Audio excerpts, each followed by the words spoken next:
है, गाइड करने वाले लोग हैं, इन सब लोगों को ध्यान में रखते हुए मेरा जो है सिलसिला। आवाज आ रही है? जी हाँ करके माशाल्लाह। लेकिन उस चीज को आगे बढ़ाने के लिए, जैसे फॉर एग्जांपल मैं अपनी एक छोटी सी खुद की आपके सामने शौक नजर आता है, तो मैंने कहा ठीक है, अच्छी बात है, बहुत अच्छा है। उसके लिए आपको करना क्या है, ये सारी चीजों को आपको ध्यान में रखना है। ये कब हुआ? जैसे मैंने आपको बताया कि 8th स्टैंडर्ड 8वीं में जब बच्चा मेरा था, उस वक्त जो है मेरे सामने उसने रखा था ये पॉइंट कि मुझे जो है कंप्यूटर साइंस में जाना है, वो मुझे बहुत ज्यादा अच्छा लगता है। तो मैंने कहा बहुत अच्छी बात है बेटा, 9th स्टैंडर्ड में आपको वही करना है जो आपको जरूरी रखता है, 10th स्टैंडर्ड में वही करना है जो आपको जरूरी रखता है। उसके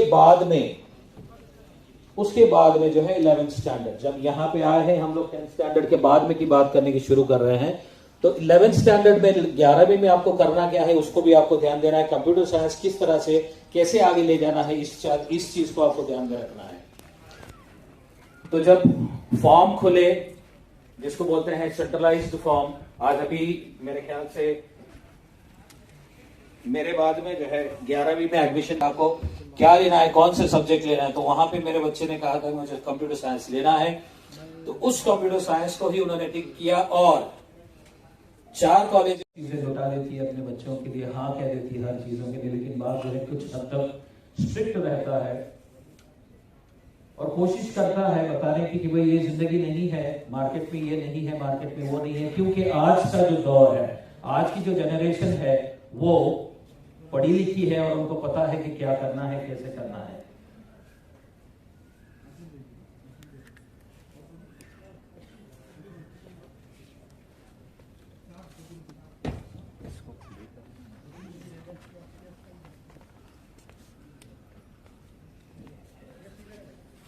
एक छोटा सा वीडियो को किस तरह से आगे बढ़ाना चाहता है, किस तरह से उसको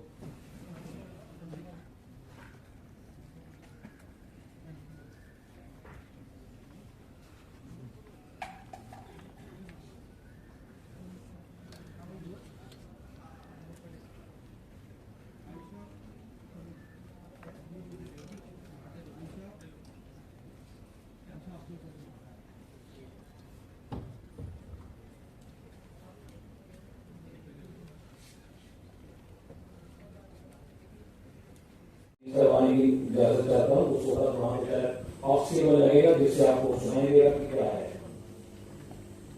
तो सबसे पहले मैं चाहता हूं कि आप इस चीज को समझ जाएं कि आपकी जो सोच है, 10वीं पास हो जाने के बाद में करना क्या है, 12वीं पास हो जाने के बाद में करना क्या है, इस सोच को सबसे पहले आप अपने पास में रिजर्व रखिए। ये देखिए कि आपकी उम्र क्या है, कैसी है, किस तरह से आपको आगे बढ़ना है।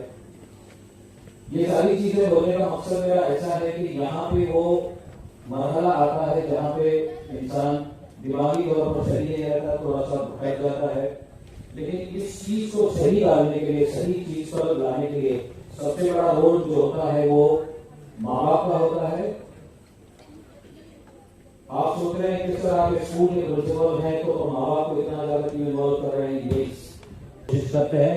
10वीं पास आउट हो जाने के बाद भी कुछ ऐसे प्रोग्राम्स होते हैं जहाँ पे आप लोगों को जो है इनामत से नवाजा जाता है, आप लोगों का जो है खैर मकदम किया जाता है, ये सारी चीजें होती है। लेकिन दिमाग में ये चीज होती है कि मेरे वालिद कहाँ है, मेरे वालिद ने क्या किया है, मेरी वालदा ने क्या किया है। दिमाग में एक चीज आ जाती है, कोई एक ऐसा इंसान आपके सामने आ जाता है कि शायद मैं ऐसा अगर बन जाऊं तो मुझे बहुत अच्छा लगता है। इसको बोलते हैं कि आइडियलिज्म। एक दिमाग में एक आइडियल इंसान बन जाता है कि मैं ऐसा बन सकता हूं, मैं ऐसा बन सकती हूं। तो इस चीज को जो है आहिस्ता से सबसे पहले अपने दिमाग में रखना कि मुझे करना क्या है एग्जैक्टली। मुझे डॉक्टर बनना है, मुझे पायलट बनना है, मुझे इंजीनियर बनना है, मुझे बिजनेसमैन बनना है। जब हम 10वीं और 12वीं पास आउट हुए तो उस वक्त सिर्फ और सिर्फ 2 ही चीजें मौजूद थी उस वक्त मार्केट में। एक तो आपको इंजीनियर बनना है या तो फिर आपको डॉक्टर बनना है। आज के दौर में, इस दौर में कम से कम 350 से ज्यादा जो है आपके सामने करियर्स मौजूद हैं, चीजें मौजूद हैं। इसको सिर्फ और सिर्फ उजागर करने की जरूरत है, सिर्फ और सिर्फ अंदर जाके उसको अपने आप को पढ़ने की जरूरत है, अपने वालिदैन से इससे रहबरी लेने की जरूरत है। तो कोशिश ये की जाती है कि वे इसको किस तरह से आगे ले जाना है। जैसे मैंने कहा कि मैं जो है उस जमाने में था जहां पे सिर्फ और सिर्फ इंजीनियर या फिर डॉक्टरी हो जाती थी। तो सवाल ये भी उठता होगा आप लोगों के दिमाग में, सर आप टीचर बने कैसे? शायद हो सकता है कि मुझे एक पैशन हो बच्चों के साथ में रहने का, बच्चों के साथ में आगे बढ़ने का, बच्चों को पढ़ाने का, माँ बाप की रहबरी करने का। यही वो वजह थी जिसकी वजह से मैं आगे बढ़ के आज आपके सामने उस्ताद की हैसियत से, स्कूल के प्रिंसिपल की हैसियत से यहाँ पे आपके सामने मौजूद हूं। सबसे पहले अपने आप को सोचना है, pre evaluation for the career, that is पेशगी तशखीस बराए करियर। करियर को ध्यान में रखने के लिए आपको एग्जैक्टली करना क्या है, इस चीज का एक एप्टीट्यूड टेस्ट होता है। अपने आप को समझना है कि आप क्या हो, कैसे हो, कहां, किस चीज में आपकी जो है सही चीज हो सकती है, उस चीज को ध्यान रखना है। आपका शौक, इंटरेस्ट किस चीज में है, आपकी पर्सनालिटी किस चीज को सूट करती है, आपकी जो है इंटेलिजेंस, जिसमें अलग अलग टाइप के इंटेलिजेंस होते हैं, जैसे IQ बोलते हैं, SQ बोलते हैं। ये 3-4 अलग अलग चीजें हैं जिस चीज को ध्यान में रखते हुए आपको बढ़ना है, इंटेलिजेंस। उसके बाद में आगे बढ़ते हैं हम लोग। करियर जो है मेरे हिसाब से 2 अलग अलग चीजों के लिए होते हैं। सीरियल नंबर 1 है एजुकेशन बेस्ड करियर, दूसरा है टैलेंट बेस्ड करियर। आज मैं एक सवाल आपके सामने पूछना चाहूंगा, क्या आप लोगों को स्किल बेस्ड करियर पता है? What is the meaning of the term skill based? Skill, SKILL, skill.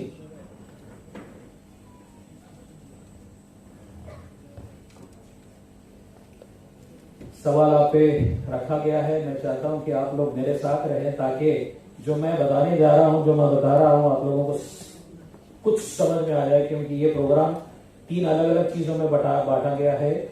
एक है करियर गाइडेंस जो मैं आपके सामने दे रहा हूं, दूसरा है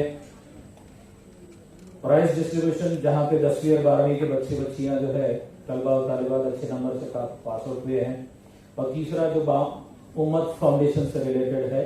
तो आज ये सवाल ऐसा उठ रहा है, करियर आपको करना है तो एजुकेशन बेस्ड करियर है, टैलेंट बेस्ड करियर है। How many of you are aware of skill based education also? Skill,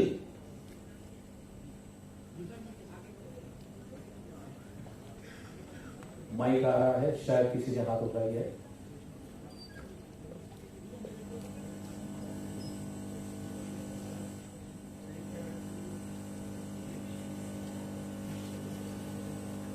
जो हुनर है, जिसके प्रति दिलचस्पी आपको रहती है, तो एजुकेशन से ज्यादा ताल्लुक नहीं है, कुदरती रूप में आपके हुनर है। जिंदगी के सहूलत देने के लिए जो जरूरियात की चीजें हैं उसको बनाने के हुनर, उसको जानने के हुनर, उसको स्किल बेस्ड कहते हैं। जो आपको हुनर कहते हैं जनरली उसको स्किल बेस्ड कहते हैं। कोई कंप्यूटर बनाना जानता है, कोई टेप रिकॉर्ड बनाना जानता है, कोई पेंटर है, ये सब स्किल बेस्ड हुनर है। माशाल्लाह, बहुत बहुत शुक्रिया जनाब, बहुत सही है। इसीलिए मैं पिछले स्लाइड पर आपके पास में यहाँ पे जा रहा हूँ। उसमें आपके पास में लिखा है कि पर्सनालिटी है, दूसरा है इंटरेस्ट है, तीसरा है इंटेलिजेंस है। ये चीज जो है बच्चों के अंदर स्किल ऑलरेडी होती है। यही वो वजह है जिसकी वजह से मैं कह रहा हूं कि जब तक माँ बाप की रहबरी ना हो, माँ बाप इन चीज को ध्यान में रख दे। अगर मैं कुछ बोलूं तो आप लोगों को जो है ये पर्सनल लेवल पर नहीं लेना है कि आज का जो दौर है जहां पे पैसे कमाने के लिए माँ बाप दोनों भी जो है काम पर जा रहे हैं, जिसकी वजह से माँ बाप अपने बच्चों की तरफ उतना वक्त शायद नहीं दे पा रहे जितना देना चाहिए।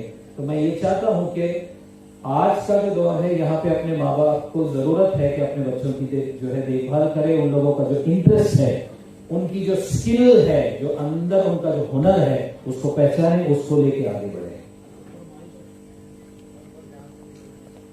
Understanding of the course, that is focus of point. मैं यहाँ पे इससे पहले कि आप फैसला करें कि कौन सा कोर्स करना है, ये समझना भी जरूरी है कि कोर्स की तफसीलात क्या है और उसमें क्या शामिल है। ये बहुत इंपॉर्टेंट है, बहुत जरूरी है। जो भी कोर्स करना है, जो भी स्किल बेस्ड हो, जो भी आपके लिए जो है टैलेंट बेस्ड हो, जो भी एजुकेशनल बेस्ड हो, उस चीज को क्या है, कैसा है, उस चीज को समझने के लिए बहुत इंपॉर्टेंट है।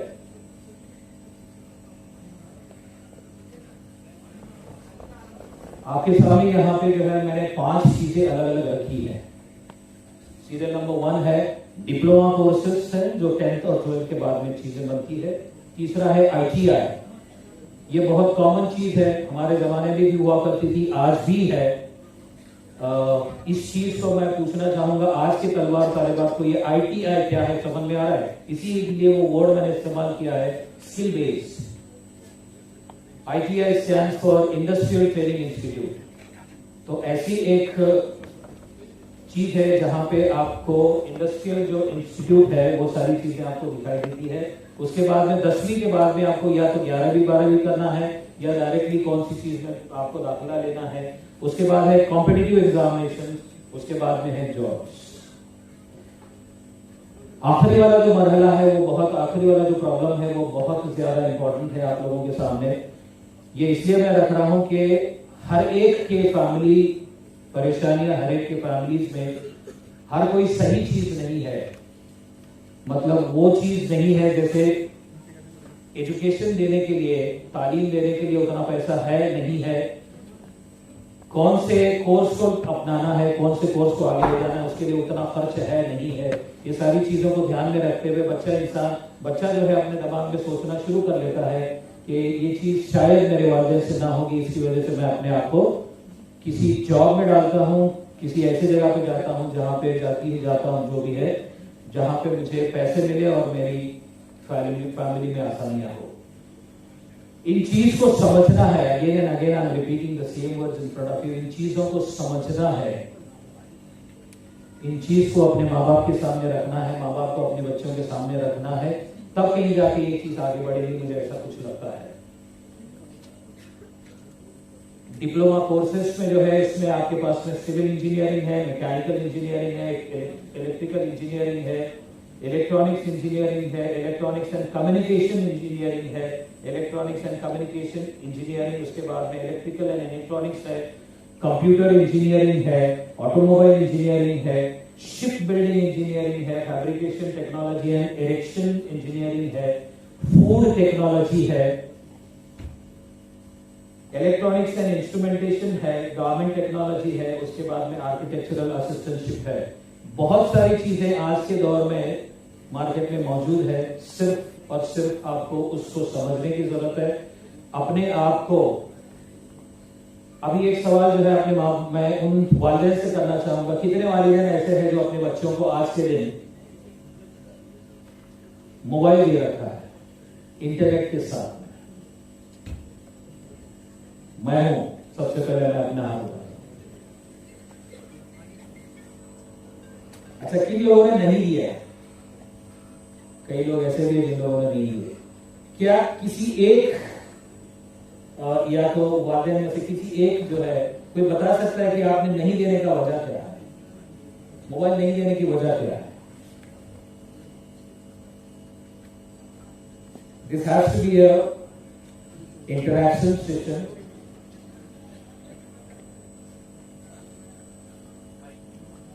जो दिए हैं उनमें से भी एक से मैं पूछना चाहूंगा कि देने का उसका मकसद क्या है? अस्सलाम वालेकुम सर, मोबाइल नहीं देने का सबसे बड़ी वजह डिस्टेंस जी, क्योंकि बहुत सारी कंटेंट हमारे पास है जो हम इंस्टीट्यूशन से गैदर कर सकते हैं। उसके साथ साथ बहुत सारे ऐसे कंटेंट अभी भी इंटरनेट पर मौजूद है जो इंस्टीट्यूशन से अलावा बच्चे को डिस्ट्रैक्शन पहुंच जा रही है, तो इसी से बचने के लिए। तो क्या आप, ठीक है अल्हम्दुलिल्लाह, उसमें मैं कुछ आपको डिस्टर्ब नहीं करूंगा, आपको जबरदस्ती नहीं करूंगा। मैं यही पूछना चाहूंगा कि अगर बच्चा आज की दुनिया में टेक्नोलॉजिकल वर्ल्ड है, जहां पे जो आखिर में अपना वीडियो भी आपको दिखाऊंगा इंशाल्लाह, उस वीडियो से भी आप लोगों को कुछ समझ में आ जाएगा कि अगर बच्चे को कुछ मालूमात चाहिए तो क्या आप फराहम करते हो? उसके लिए घर पे लैपटॉप और इंटरनेट के साथ पूरी फैसिलिटी दी है। तो मतलब हाथ में नहीं दी है लेकिन घर पे है। हाँ, जज़ाकल्लाह। तो उन पेरेंट्स से, उन वालिदैन से कोशिश करूंगा पूछने की कि भाई ये आप अगर किए हैं तो उसकी वजह क्या है? वहां पे हाथ उठा रहे खातून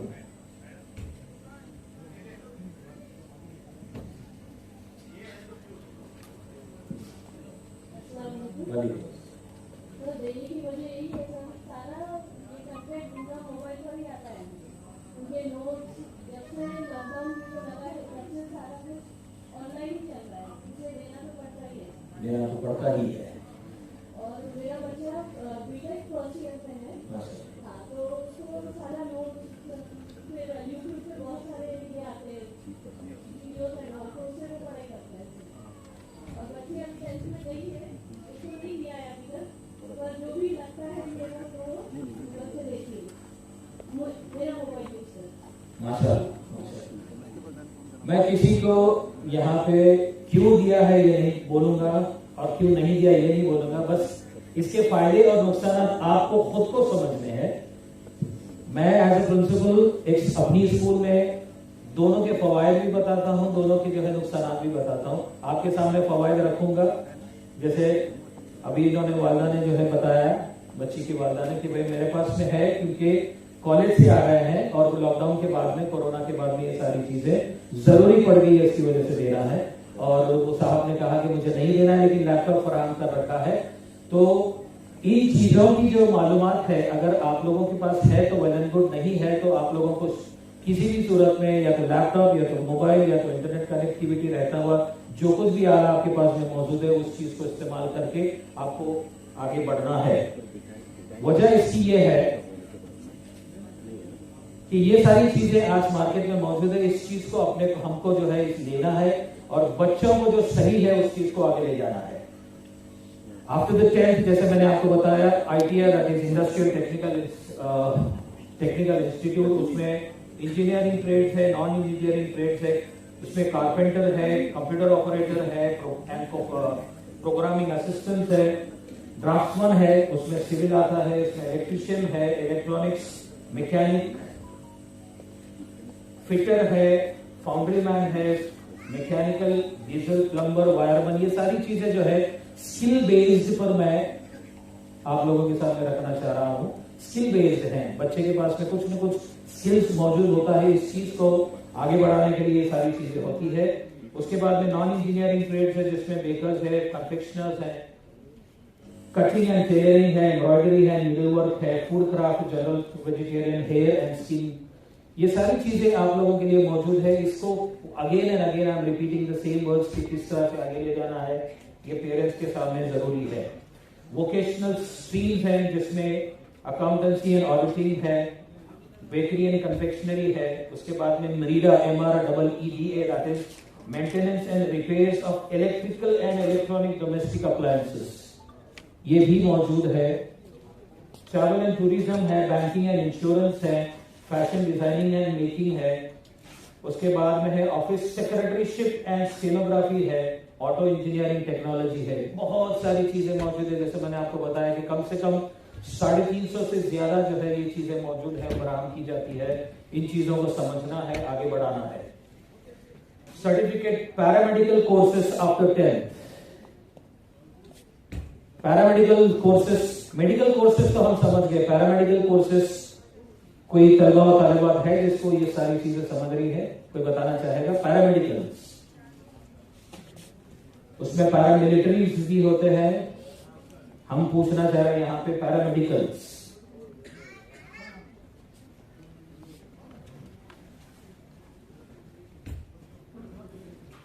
कोई हाथ उठ रहा है? पैरामेडिकल कोर्सेस सर्टिफिकेशन, कुछ ऐसे कोर्सेस और सर्टिफिकेशन है जो मेडिकल से रिलेटेड है। मेडिकल कोर्सेस हम करते हैं डायरेक्टली कॉलेजेस से, लेकिन ये वो कोर्सेस है, ये वो सर्टिफिकेशन है जो सिर्फ और सिर्फ 10th स्टैंडर्ड पास आउट हो जाने के बाद में आप कर सकते हो, जिसमें सर्टिफिकेट इन फिजियोथेरेपी है, सर्टिफिकेट इन 30 फील्ड है। बच्चे, आपको मैं पूछना चाहूंगा बच्चों से, 30 फील्ड मतलब क्या, सबसे पहले ये समझिए, और उसके बाद वो 30 फील्ड आप बताने की कोशिश कर सकते हो, बताइए। थोड़ा सा फास्ट जाने की मैं कोशिश करूंगा वक्त की परेशानी को ध्यान में रखते हुए, ताकि जो वक्त दिया गया है जो उस वक्त में मैं कंप्लीट कर सकूं। लेकिन मैं चाहता हूं कि बच्चे मेरे साथ में रहे, मुझे समझने की कोशिश करें, जिस काम के लिए मुझे बुलाया गया है वो सारी चीजें जो है आप लोगों के सामने मैं सही और अच्छे तौर पर रख सकूं। और जो बच्चे आज यहाँ से चले जाएंगे, जो वाले यहाँ से बाहर पढ़ेंगे, कुछ ना कुछ लेके जाएंगे, जिसको हम अंग्रेजी में बोलते हैं टेक अवेज। आज आपने क्या पढ़ा, क्या सीखा, क्या लेके जा रहे हैं आप। ऐसा नहीं कि बस आए, सुना, एक कान से सुना, दूसरे कान से छोड़ दिया, बाहर चले गए, ऐसा नहीं चाहिए। Streams, can anybody explain? Can anybody tell me? Simple questions I'm asking. Streams होते हैं 3 तरीके के, एक है आर्ट्स, दूसरा साइंस एंड कॉमर्स। इसमें arts, science and commerce. Science में अगर आप देखते हो तो वहां पे PCM लिखा है, PCM stands for physics, chemistry and mathematics. दूसरा लिखा जाता है PCB, physics, chemistry and biology. तीसरा लिखा जाता है PCMB, physics, chemistry, mathematics and biology. अस्सलाम वालेकुम। Streams are kind of options या फिर लाइन जो एक स्टूडेंट चूज कर सकता है 10th के बाद, अब वो साइंस या फिर आर्ट्स या कॉमर्स। बहुत लोग यही मैं आगे बढ़ाना चाह रहा था कि अगर आप साइंस चूज करते हो, अगर आपको लगता है कि मुझे जो है इंजीनियरिंग में जाना है, मुझे डॉक्टरी में जाना है, तो आप साइंस चूज कर रहे हो। साइंस चूज करने के बाद में अगर आप इंजीनियरिंग को जाना है तो सिर्फ मैथमेटिक्स लेना है। सर आपसे गुजारिश करता हूँ, सर मुझे बोलना नहीं चाहिए, फिर भी हमारी जो कौम है ये पैसे को ज्यादा समझती है, तो आपसे गुजारिश है, पैसे को ज्यादा समझती है जी, तो आपसे गुजारिश है, आप जो स्कीम बता रहे हैं इसमें पैरामेडिकल है या कॉमर्स साइंस है, तो सिविल में कितना पेमेंट मिलता है और मिलिट्री सर्विस में कितना पेमेंट मिलता है, उसकी क्या रणनीति है, ये आप बताएंगे तो ज्यादा अच्छा होगा।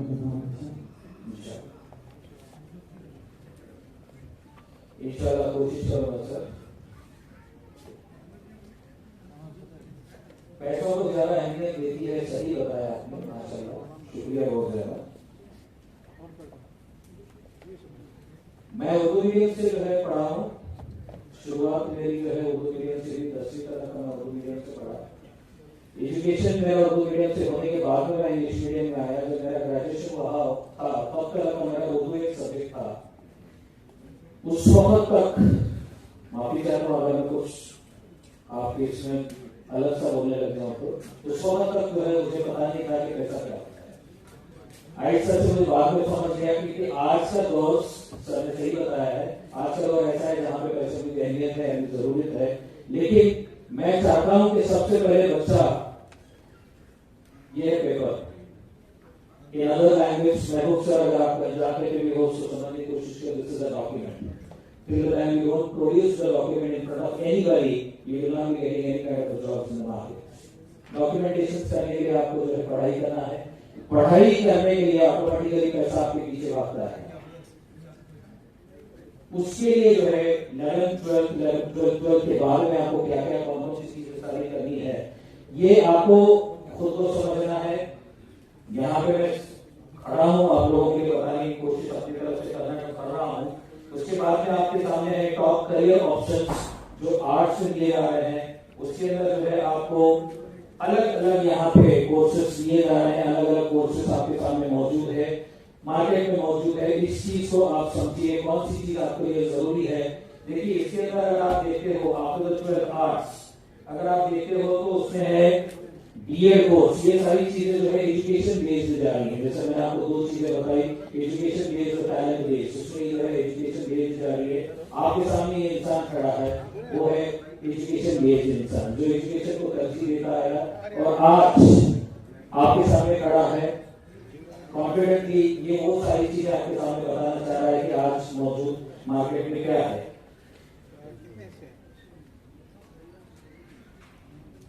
उसके बाद ये सारी चीजें आपके सामने मौजूद होती है। कॉमर्स से रिलेटेड है, फाइनेंसिंग है, बिजनेस है, मैनेजमेंट है, कॉर्पोरेट है। ये सारी चीजें आपके लिए कॉमर्स में चली जाती है। उसके बाद में एंट्रेंस टू कॉमर्स, उसमें कौन सी चीजें जरूरी आती है?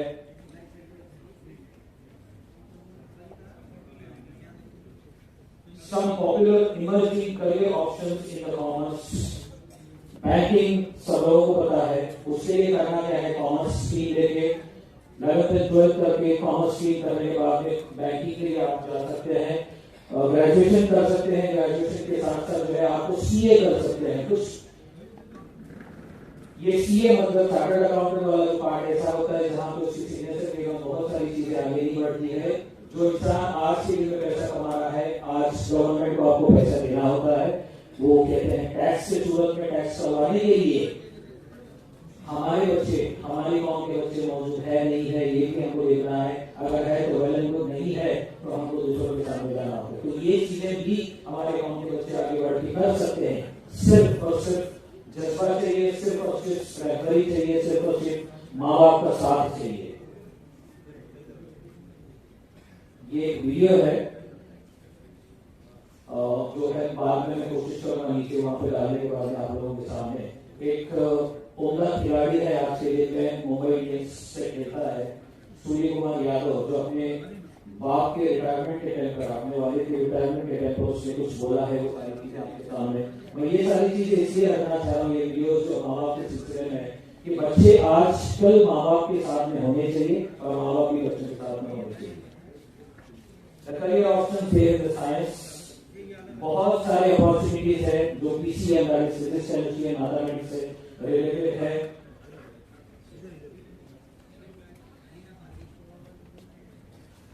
Opportunities in science that is PCP, जैसे मैं कह मैथमेटिक्स लेना है, अगर आपको मेडिकल्स में जाना है, मेडिकल स्ट्रीम में जाना है, तो वहां पे आपको बायोलॉजी लेना है, जिसकी वजह से आप बढ़ सकते हो फिजिक्स केमिस्ट्री और बायोलॉजी से आगे। उसमें बहुत सारे हैं, आपके सामने मौजूद है यहाँ पे।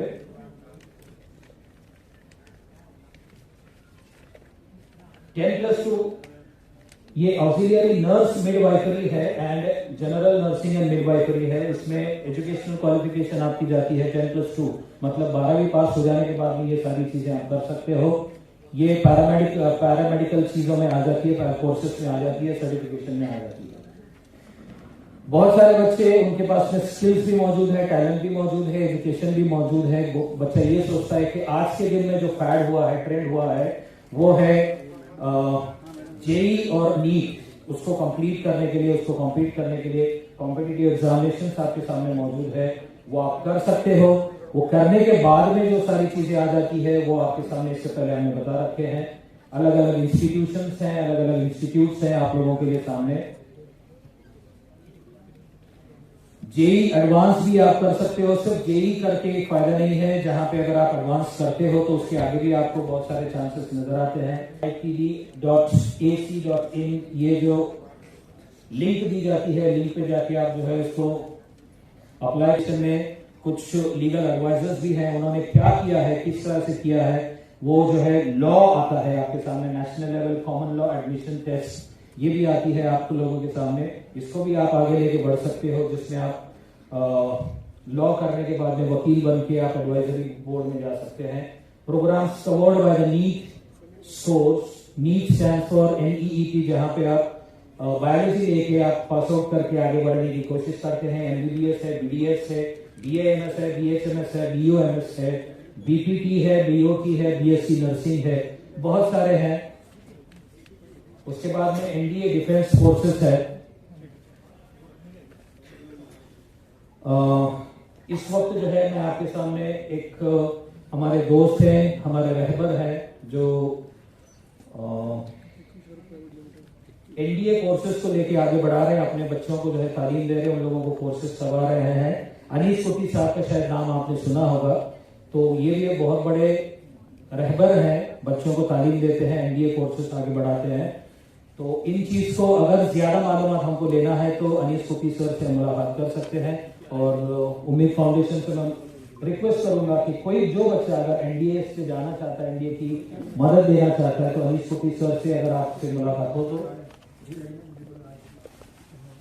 अनीस कुटी साहब के एडमिन रिप्रेजेंटेटिव मेरे ख्याल से मैं उनको जानता हूं, वो आज मौजूद है यहाँ पे।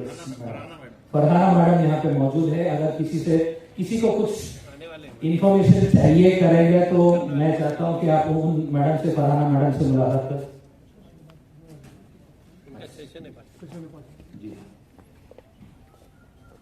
डिजाइन है, फाइन है, creative, visual, applied arts, pure science and computer applications, bachelor of science research program. मैं थोड़ा सा आहिस्ता से नहीं, अभी थोड़ा सा फास्ट जाने की कोशिश कर रहा हूं वक्त की अहमियत को ध्यान में रखते हुए।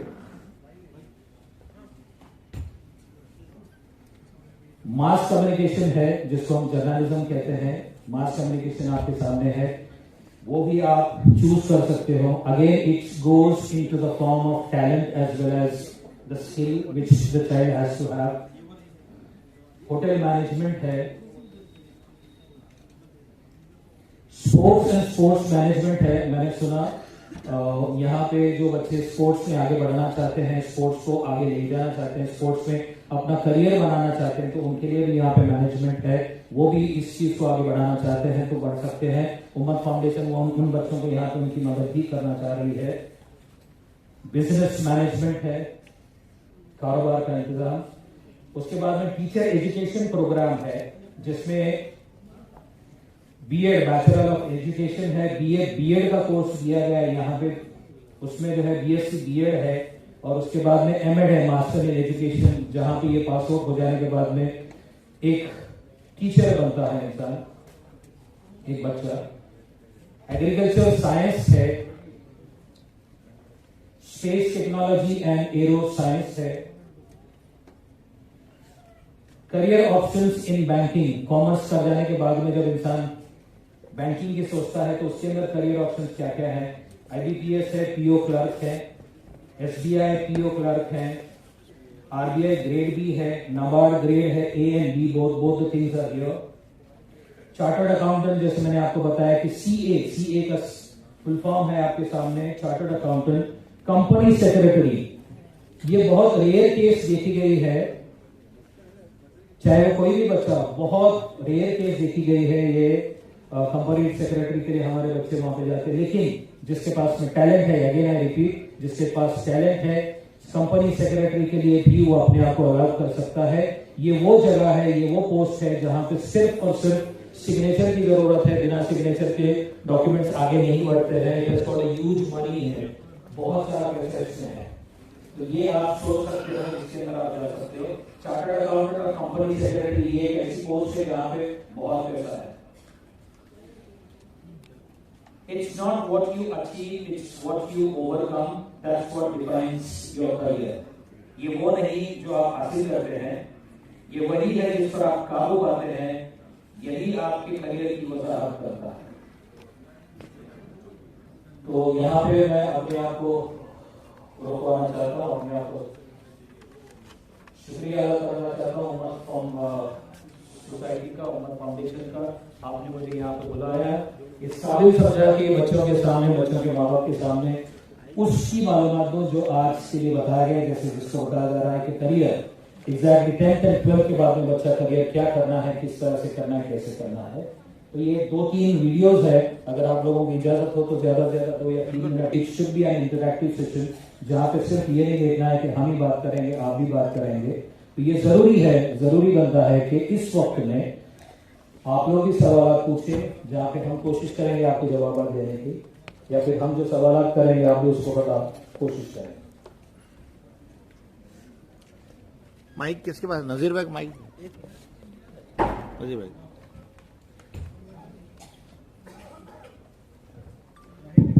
वक्त का ख्याल रखिए नजीर भाई। सर मैं जानना चाहूंगा एक मेन प्रॉब्लम क्या है कि बच्चे में पढ़ाई की भूख कैसे जगे। दूसरी चीज ये, जब भी भूख लगेगी वो अपने ढूंढ के पढ़ लेगा। जिस तरह खाने की भूख होती है, अगर भूख लगे तो कुछ भी खाने का ढूंढ लेगा, उसी तरह पढ़ाई की भूख जगाने की जरूरत है। उसी से बच्चों का ड्रॉप आउट रेशियो बहुत ज्यादा है। ऑलमोस्ट 90% बच्चे ड्रॉप कर देते हैं 11th के बाद। तो कैसे उनको ड्रॉप ना करें, इसके लिए सोचने की जरूरत है। और बच्चे एक चीज ख्याल रखनी है क्या कि 11th और 12th के बाद किसी भी कीमत पर पढ़ाई न छोड़े। कि आपका जो भी अच्छा करने वाले हैं 11th और 12th के बाद होने जा रहे हैं, अगर छोड़ दिया फिर आपको समझदारी शुरू नहीं होगी। समझदारी आपको ग्रेजुएशन के बाद ही आपको अंडरस्टैंडिंग आता है, इसको सलाहियत उसके बाद ही आती है।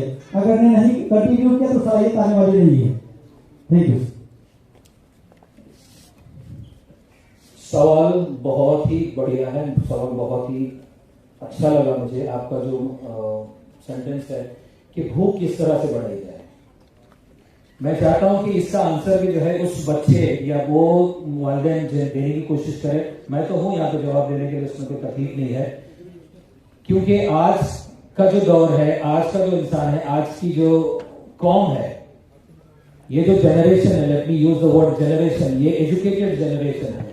तो एजुकेशन को आगे बढ़ाने के लिए, एजुकेशन की भूख बढ़ाने के लिए हमको क्या करना है? सबसे पहले एजुकेशन की जो इंपॉर्टेंस है बच्चों के सामने रखना है कि बिना एजुकेशन के, जैसे मैंने आपके सामने बताया, ये पेपर नहीं है, ये मेरा डॉक्यूमेंट है, ये मेरा डॉक्यूमेंट है। जब तक मैं किसी ऑफिस के सामने ना रखूं, किसी ऑफिस में ना रखूं, मुझे कोई जॉब नहीं मिलता है। तो इसको हासिल करने के लिए आपको करना क्या है? पढ़ाई करना है। एक सवाल बच्चों से मैं पूछूं, अगर आप इजाजत दो तो, वक्त की कदर को रखते हो। आखिरी सवाल, उसके बाद वो वीडियो में चाहूंगा कि आप लोग रिप्ले करें। क्या एक सवाल पूछूं बच्चों से? आवाज देखिए कितना कम है। या तो नाश्ता नहीं किया होंगे या फिर मुझे सिर्फ मेरे सवाल का जवाब नहीं देना चाहिए। बच्चों से सवाल है, आप पढ़ाई किसके लिए कर रहे हैं, किन के लिए कर रहे हैं? दो अल्फाज इस्तेमाल किया है, किसके लिए और किन के लिए कर रहे हैं। For whom you are studying. Simple सा सवाल है, लेकिन इसके अंदर बहुत बड़ी गहराई है। मैं शुरुआत से ही कह रहा हूं कि जब तक माँ बाप बच्चों के साथ, बच्चे माँ बाप के साथ में नहीं रहेंगे, तब तक ये जो दौर है, ये जो सिलसिला है, आगे नहीं बढ़ता रहेगा। डिग्री और फ्यूचर के लिए। जज़ाकल्लाह। कोई और? डिग्री या फ्यूचर के लिए? कोई और? मैं चाहूंगा कि हर बच्चा इसको आंसर दे, बहुत इंपॉर्टेंट क्वेश्चन है वालिदैन के लिए। अस्सलाम वालेकुम। वालेकुम सलाम। हम पढ़ाई इस वजह से कर रहे हैं, for my parents and for better future. Can we have a huge amount of love for this girl? The reason behind कि हम हमारे वालिदैन के लिए पढ़ रहे हैं। मैं चाहूंगा कि इस चीज को जो है अपने गिरबान में जो है जगह बना के रखिए अपनी जिंदगी भर के लिए, कि जब तक आप हैं अपने वालिदैन के लिए पढ़ रहे हैं, बाकी की चीजें तो बाद में आती रहेगी। आप डिग्री के लिए कर रहे हैं, फ्यूचर के लिए कर रहे हैं, एक सीधी बात है। आपको पढ़ाई सिर्फ और सिर्फ अपने माँ बाप के लिए करना है, माँ बाप का सर ऊंचा करना है, इस कौम को आगे बढ़ाना है, इस चीज को समझने की कोशिश करना है। क्यों? वजह इसकी ये है कि माँ बाप वो हैं जो आपको तरबियत देते हैं, आपकी परवरिश करते हैं, आपको आगे बढ़ाते हैं। तो जब तक वो पैसा आपके पढ़ाई में खर्च नहीं करेंगे, ये सारी चीजें आपके लिए मुमकिन नहीं है। यस बेटा। अस्सलाम वालेकुम। हम पढ़ाई इसलिए अभी मेहनत करेंगे तो हमारा फ्यूचर बेटर हो जाएगा। अगर हम अभी मेहनत नहीं करेंगे तो हमारा फ्यूचर बेटर नहीं होगा। हमको फ्यूचर में मेहनत करनी पड़ेगी। आप फ्यूचर अपने माँ बाप के लिए हो, तो आप पढ़ाई फिलहाल अपने माँ बाप के लिए कर रहे हैं, और आप अपना फ्यूचर भी बनाने की कोशिश करिए। माशाल्लाह, बहुत अच्छे, बहुत बढ़िया। जी बेटा। हम पढ़ाई वालेकुम। हम अपने माँ बाप के लिए कर रहे हैं, उनका नाम रोशन करने के लिए कर रहे हैं, और ये हमें भी आगे काम आएगा, हमारी फ्यूचर अच्छा हो जाएगा। माशाल्लाह, माशाल्लाह। जी, यहाँ पे एक बच्चा है।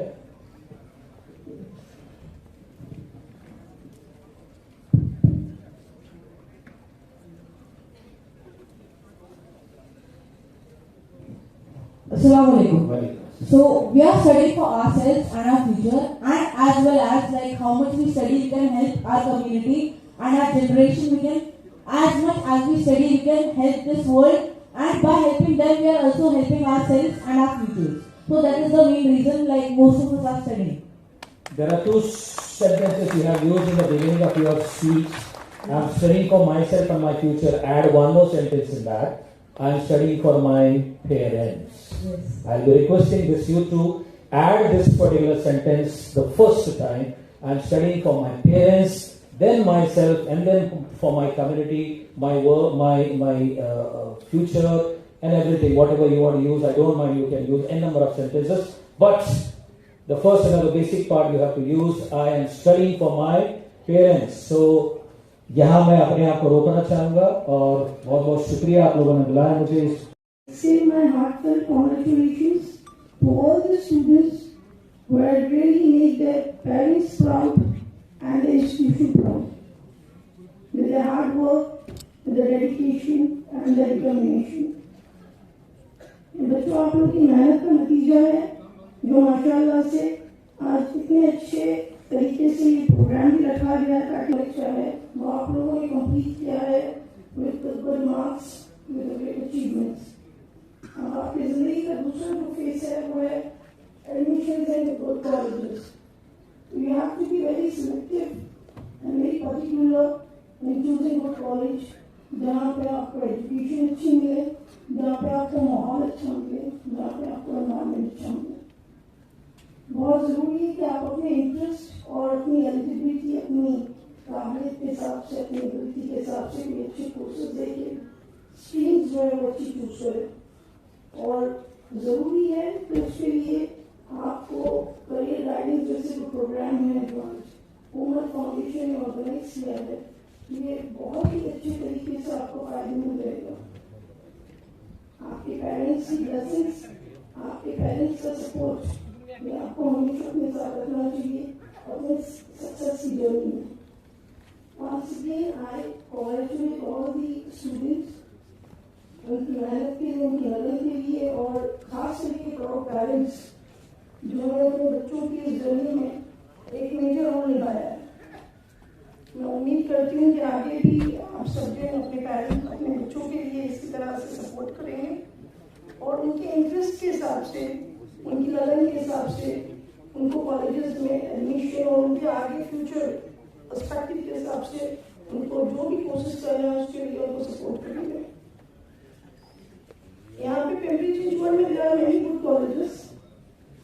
बहुत अच्छे कॉलेजेस हैं, बहुत अच्छी तालीम दी जा रही है. ऐसी एक कॉलेज है that is the impact junior college which is established 2 years back under the management of Rahmani Trust. जो हमारी कॉलेज है वो फर्स्ट मुस्लिम माइनॉरिटी कॉलेज है which is exclusively for girls. यहाँ पे सारा स्टाफ भी लेडीज है and we try to provide a very safe environment for our girl students, for our children, so that they can be very comfortable and confident enough. जो हमारे teachers है they are not only the educators but also the role model for their students who keep on inspiring them in achieving their goals. अभी क्योंकि वक्त कम है तो आप लोगों को इतना ही कहूँगी कि अभी जैसे 3 जून तक आपका फर्स्ट रजिस्ट्रेशन और सेकंड रजिस्ट्रेशन का प्रोसेस जो है उसकी टाइमिंग में दी गई है. बहुत से बच्चों ने ऑनलाइन फॉर्म भी भर चुके हैं. अभी सेकंड ऑनलाइन फॉर्म भरने की डेट्स आएगी.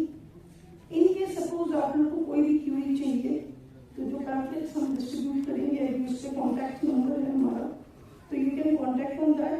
You can also visit our school and you can clear your doubts and curies.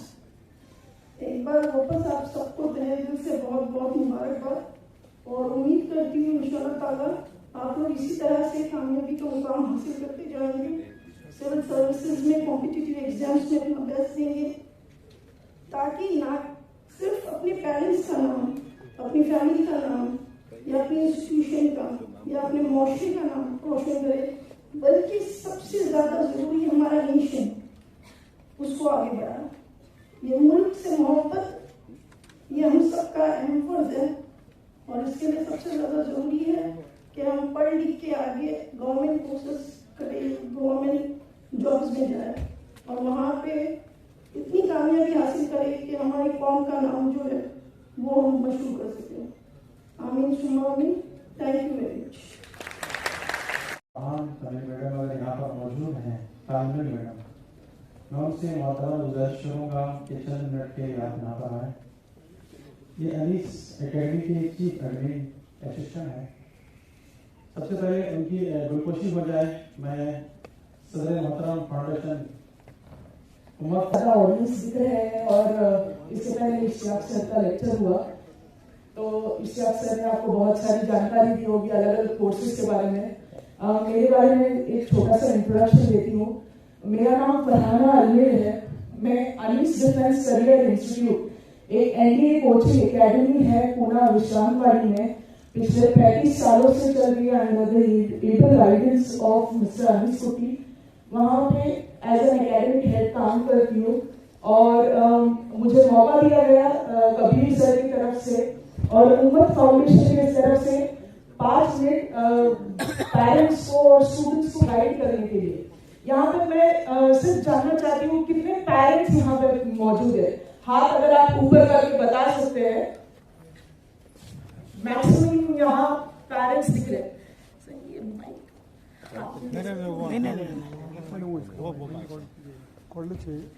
और कितने स्टूडेंट्स प्रेजेंट है यहाँ पे? अच्छा, एक सवाल आया था ऑडियंस की तरफ से। एक सर ने पूछा था सर पढ़ाई की भूख कैसे बढ़ाए, बच्चों में पढ़ाई की भूख कैसे बढ़ाए। उससे शुरुआत करती हूँ। हम बचपन से बच्चों को आदत लगाते हैं। अगर बच्चा फर्स्ट स्टैंडर्ड में है, सेकेंड स्टैंडर्ड में, एक पर्टिकुलर सिलेबस देते हैं। जितने भी यहाँ पे एजुकेटर्स मौजूद रहेंगे वो मेरी बात से सहमत रहेंगे। क्लास फर्स्ट के लिए अगर स्टेट बोर्ड है, सीबीएसई है, आईसीएसई है, तो हम एक पर्टिकुलर सिलेबस बच्चों को देते हैं कि इतनी किताबें इतनी पढ़ो। क्लास सेकेंड में कितनी किताबें इतनी पढ़ो। हमारे मेंटर सर अनीस कुटी सर वो कहते हैं कि हम क्लास 1 से लेकर 10 तक बच्चों को जो भूख रहती है पढ़ाई की वो एक रोटी खिलाने की आदत डालते हैं। क्लास 1 एक रोटी, एक साल के लिए एक रोटी, क्लास 2 एक रोटी, क्लास 3 एक रोटी, ऐसे क्लास 10 तक जाने तक हम एक एक रोटी की आदत डालते हैं। और फिर जैसे ही क्लास 10 खत्म होता है हम उम्मीद करते हैं हमारे बच्चे सुपरमैन सुपर वुमन हो जाए। और क्लास 11 और 12 में हम उनके सामने 12 रोटियां रख देते कि कॉम्पिटिटिव एग्जाम है, अभी आपको इंजीनियर बनना है, अभी आपको डॉक्टर बनना है। जो आप पिछले 10-12 सालों से एकेडमिकली एक एक रोटी खा रहे थे, अब आपको इन 2 सालों में 12 रोटियां खानी है और सबसे तेज खानी है क्योंकि आपको कंपटीशन पूरा इंडिया है। आप एग्री करते हैं इससे? हाँ, नहीं, यस। हम क्यों ना हमारे बच्चों को क्लास 1 से ही प्रिपेयर करना शुरू करें। वो अभी तक हमारे कम्युनिटी में आया नहीं है। इतने सारे कॉम्पिटिटिव एग्जाम्स है जो बच्चे। हम क्लास 10 के बाद ये करियर गाइडेंस का सेशन है। क्लास 10 के बाद बहुत सारे पेरेंट्स जाते हैं काउंसलर्स के पास एकेडमिक काउंसलिंग करने के लिए, बच्चों का आईक्यू टेस्ट करने के लिए। यहाँ पे कितने बच्चे हैं जिन्होंने अपना आईक्यू टेस्ट किया है? आईक्यू टेस्ट किया है या पेरेंट्स ने बच्चों के साथ आईक्यू टेस्ट किया है? इंटेलिजेंट क्वोशिएंट पता है सबको? IQ stands for intelligent quotient. Yes, no, yes, okay. हम हमेशा आईक्यू के बारे में बात करते हैं हमारे बच्चों को भी कि पढ़ाई करो, पढ़ाई करो, पढ़ाई करो। What apart from that? क्या जिंदगी सिर्फ पढ़ाई करना है, एकेडमिक नॉलेज गेन करना है? There are 2 more very important portion for a human being. One is SQ and second is EQ. SQ stands for social quotient. हमारे बच्चे को हम पढ़ाई करो 11-12 में घर के बाहर निकलना नहीं है। आपको 24 घंटे में से 20 घंटे पढ़ाई करना है।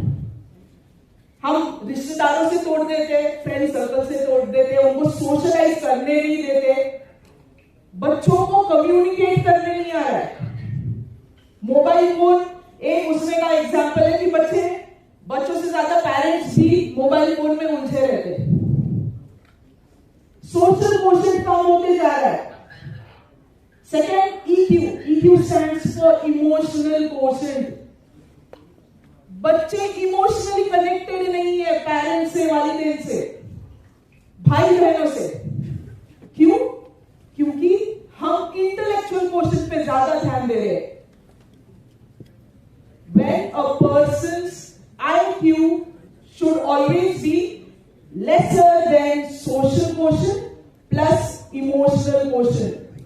मैं दोबारा रिपीट करती हूँ, एक इंसान का social quotient plus emotional quotient should always be greater than IQ, intellectual quotient. Only then the student's or individual's life is a successful life. Okay?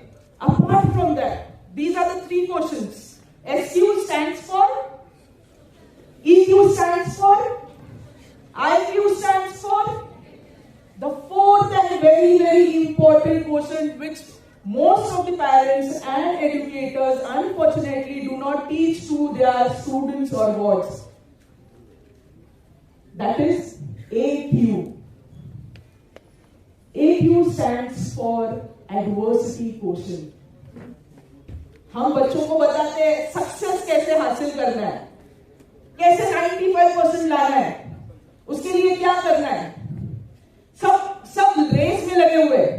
But what if our plan A doesn't work? फिर क्या करना है? तो हमने हमारे बच्चों को सिखाया ही नहीं है।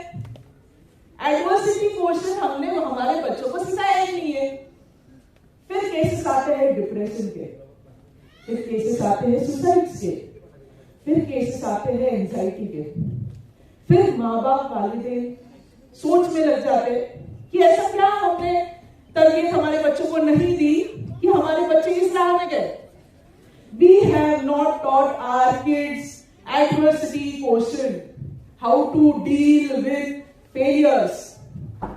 Our President Dr. APJ Abdul Kalam said rightly, fail means first attempt in learning. If you are not failing, you are not learning at all, dear students. यहाँ पे जितने भी पेरेंट्स मौजूद हैं, जितने भी एजुकेटर्स मौजूद हैं, हार्डली 10% ऐसे रहेंगे जो 10th स्टैंडर्ड या 12th स्टैंडर्ड का स्कोर उनका 95 प्लस रहेगा। एवरेज एजुकेटर्स है यहाँ पे जो अभी इस मुकाम पे एक आला दर्जे पे मुकाम हासिल कर चुके हैं। Why? Because they have learned through their failures and experiences. So अपने बच्चों को एडवर्सिटी क्वोशिएंट बताना और समझाना बहुत बहुत जरूरी है। उसके अलावा क्लास 11 एंड 12 में अभी करियर गाइडेंस के जानिब से बताती हुई इश्तियाक सर ने भी कहा, हमारी एकेडमी जो है डील करती है डिफेंस सर्विसेज में, डिफेंस एंड कॉम्पिटिटिव एग्जामिनेशन। यहाँ पे कितने बच्चे हैं जो क्लास 11-12 के बाद कॉम्पिटिटिव एग्जाम देना चाहते हैं? What kind of competitive exams are you searching for? How many students want to go into engineering? JEE का एग्जाम देना चाहते हैं? Yes, please raise your hand straight up. How many students here who want to go and pursue their dream into medical through NEET? Almost most of the girls? Yes. Now, a rough statistics. I'm having only 5 minutes. I'll give you rough statistics every year, dear students. Every year there are around 22 lakh students. 22 lakh students who give their JEE examination. Out of the 22 lakh, how many are selected? How many are selected? Only 14,000. 22 lakh में से सिर्फ 14,000 बच्चे IIT NIT के लिए select होते हैं। बाकी बच्चों का क्या? और अगर वो सिलेक्ट भी होते हैं इन द टॉप IITs, फिर उनको 4 साल की पढ़ाई करनी पड़ती है इंजीनियरिंग की फ्रॉम दी IITs, जब तक कि उनकी उम्र हो जाती है 22 से 23, तब जाके उनको प्लेसमेंट मिलते हैं। सही? और अगर आप इंडिया के नंबर 1 भी हो IIT में, फिर भी आपको फीस पे करनी रहती है minimum 1 lakh per year including your residence and food at the top most institute like IIT Powai Mumbai. लेकिन अगर मैं आपको एक ऐसा कोर्स बताऊं जो आपको 18 उम्र में या जब आप आपकी क्लास 12 करते हैं तभी आपको एम्प्लॉयमेंट देगा, गवर्नमेंट एम्प्लॉयमेंट देगा for a secured life throughout your career plus your family, and you will leave a officer like life with no donations, no restrictions, purely based on your academics. क्या आप ऐसे course के बारे में जानना चाहेंगे? After class 12 जब आप 18 साल की उम्र के रहेंगे, आपकी नौकरी शुरू होगी, आपकी पढ़ाई जारी रहेगी, गवर्नमेंट ऑफ इंडिया आपकी पढ़ाई का खर्चा उठाएगा। पूरी पढ़ाई, बीटेक की पढ़ाई गवर्नमेंट ऑफ इंडिया देगा, आपको हर महीने स्टाइपेंड मिलेगा 1 lakh rupees, plus all the residential facility, food facility will be provided by government of India. And जो फॉर्म फीस आपकी JEE या नीट के लिए है, that is around 1,000 rupees or 1,500 for every attempt. This examination costs 100 rupees per male, and it is free for girls. Free for girls. And thankfully, this is the first year. कल ही POP हुआ NDA Khadakwasla में। खड़गवासला नाम सुना है, NDA नाम सुना है बच्चों? The name of the examination which I am talking is NDA. And NDA Khadakwasla में कल पासिंग आउट परेड था, जहां पे I guess I am audible, मेरी आवाज आ रही है? यस। सो POP था कल 30 मई को, और वहां पे first batch of Indian army girls का 17 गर्ल्स का बैच पास आउट हुआ हमारे इंडिया से और हमारे पुणे से। I think this goes for a round of applause, and I will not take much of your time. Thank you very much, Ummad Foundation, for your time, and I hope this was a fruitful speech. Okay, thank you. जो director हैं उनसे मैं गुजारिश करूंगा कि वो तशरीफ लाएं स्टेज पर। अलहाज इलियास भाई जी, हज़रत अल्लामा मौलाना निजामुद्दीन फखरुद्दीन साहब बिला, मैं उनसे गुजारिश करूंगा जो मेंबर भी स्टेज पर तशरीफ लेकर आए। मेरे पास यहाँ पे और जनाब मोहम्मद, इसके बाद मेरे पास महबूब भाई बागवान, मैं इनसे गुजारिश करूंगा जो डायरेक्टर है, उनसे गुजारिश करूंगा कि वो भी तशरीफ लेकर आए।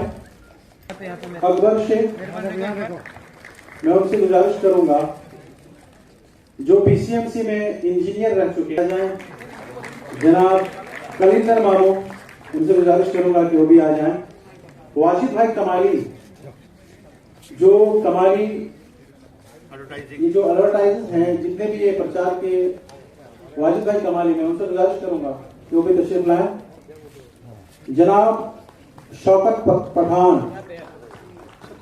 शकरुल्लाह खान साहब, वो भी यहाँ पर आए हुए हैं, मैं उनसे गुजारिश करूंगा जो इंपोर्ट और एक्सपोर्ट करते हैं, उनसे गुजारिश करूंगा कि तशरीफ लाएं।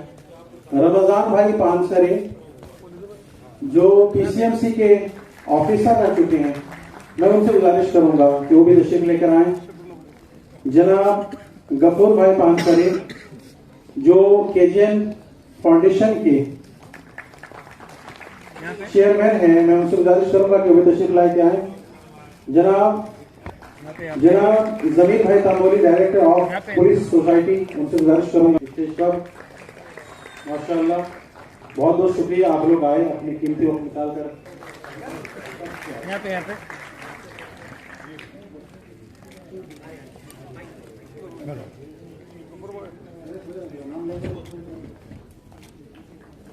जो भी स्टूडेंट ऊपर बैठे हुए हैं वो बराबर मेहरबानी नीचे आए। स्टूडेंट सिर्फ नीचे आए।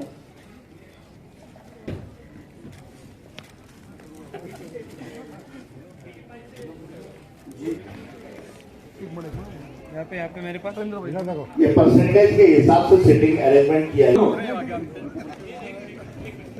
सिटिंग अरेंजमेंट कर दो, sitting arrangement 80 to 85 last row, 85 to 90 middle row. यहाँ पे हाँ, आपको जो है प्राइज लेकर के और ट्रॉफी वगैरह लेकर के जाना नहीं है, बल्कि आखिर तक रुके रहना है। हाँ, उसमें फोटो सेशन होगा आखिर में।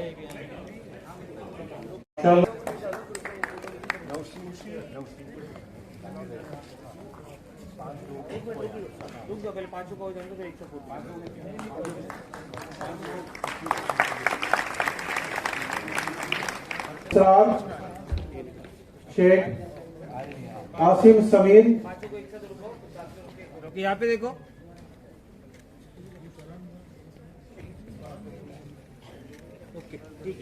सुभान अल्लाह माशाअल्लाह। चलकर फरहान इसरार शेख, अनीस समीर। सारे 80% 40। तालियां बजाओ, इन्होंने मेहनत की है, आप कंजूसी मत करो। इनको परसेंटेज मिलाए, इनको यहाँ पर इनकी हिम्मत अफजाई की जा रही है। जब इनको अवार्ड दिया जाएगा, इनको ट्रॉफी दी जाएगी, आप तालियां बजाओ जोर से। आयशा अब्दुल सलीम मुल्ला, आयशा अब्दुल सलीम मुल्ला 81.20, 81.20। तालियां होनी चाहिए माशाअल्लाह।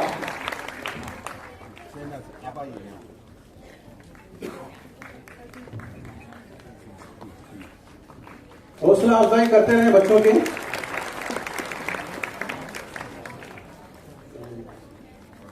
नेक्स्ट 5 के नाम है तो आगे आगे रुको। माफिया मोहम्मद शफी मुल्ला 81.40। कुदसिया ऐनुल्लाह खान पठान, कुदसिया ऐनुल्लाह खान पठान। आयशा अहमद शेख, सिमरन शौकत शेख, अलीशा अमजद, फैजान इमरान शेख। मोहम्मद अली 81.80 माशाअल्लाह। मोहम्मद अली मिर्जा सैयद, मोहम्मद अयान शाकिर खान पठान, मोहम्मद अयान शाकिर खान पठान। तमन्ना नाज मोहम्मद जाकिर हुसैन, फाइका जुबैर शेख, फाइका जुबैर शेख जिन्होंने 81.80। माकफा नूर रईस अहमद मंसूरी,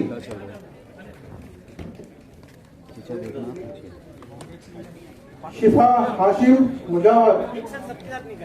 आते जाए भाई, जिनके नाम ले रहे हैं ऊपर आते जाए। शिफा हुसैन शेख, जान आदम पटेल, रेशमा परवीन,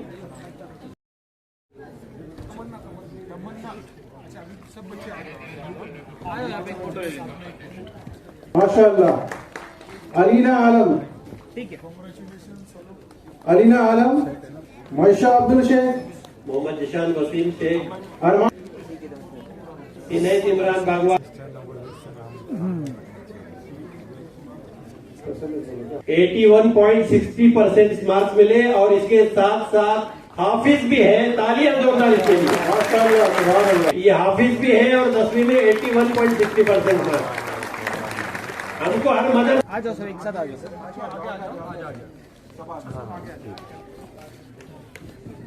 एक मिनट यहाँ पे आ जाओ, साथ में आ जाओ। थोड़ा सब्र करो, ये असल प्रोग्राम है हमारा। बच्चों की हिम्मत अफजाई का ये असल प्रोग्राम है। थोड़ी देर जरूर होगी, लेकिन हमको बच्चों की हिम्मत अफजाई करना है माशाअल्लाह। अयमन अयाज 83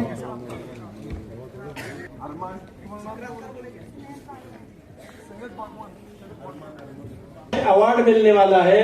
तो वे आप भी जो है देखे, हमारे जो कौम के बच्चे जो टॉप में हैं उनको अपने। शबाना मोबिन खान 83.20। जिनके नाम लिए जा रहे हैं वो ऊपर आ जाए स्टेज पर। यहाँ पे आ जाओ। 83.20। सानिया इकबाल शेख 83.20। 83.33। अर्शन रिजवान सैयद, 83.40। खालिद शानदार 83.40। तालियां बजाते रहे माशाअल्लाह सुभान अल्लाह।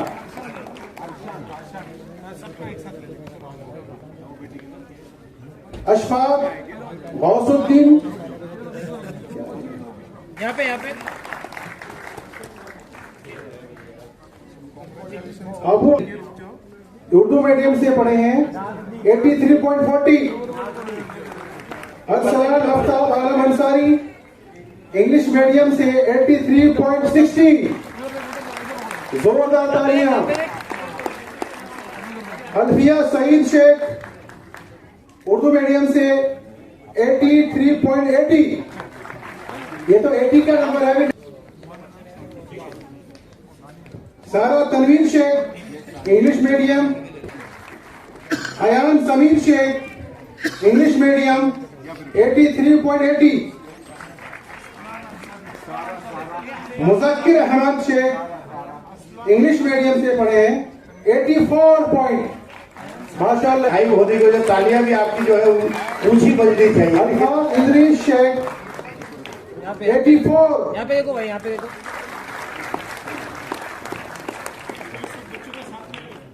अफशा फैजान शेख इंग्लिश मीडियम से 84। अरमान अफसर Khan English medium 84। अतीफा Abdul Kalam Khan English medium से 84। अबरार अकील इंग्लिश मीडियम से 84। यहाँ पे देखो।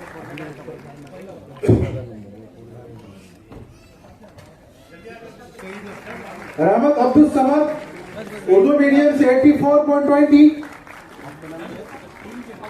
खुशी नौसाद अंसारी पीछे 84.20। सईदा नियाज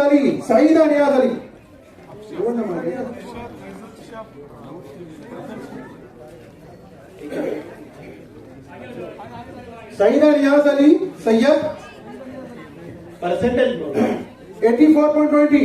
ये सेम नाम के दो लड़कियां हैं, परसेंटेज में फर्क है। 84.20 दोनों के जी सर। रिपीट तो नहीं हुआ? नहीं रिपीट नहीं हुआ। देख लें एक बार फिर चेक कर लें।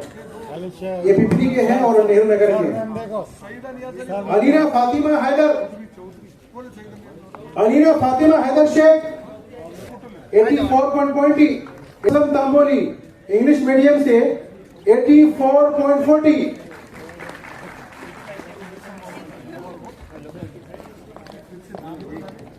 एक साथ लेंगे फोटो। English medium 84.40। इकरा हमीद शेख 84.60। उम्मे अहमद साजिद सैयद इंग्लिश मीडियम से। शमशेर अली शेख उर्दू मीडियम से 84.60। इरफान महबूब पटेल 0.60। आरिफ गुलाम शेख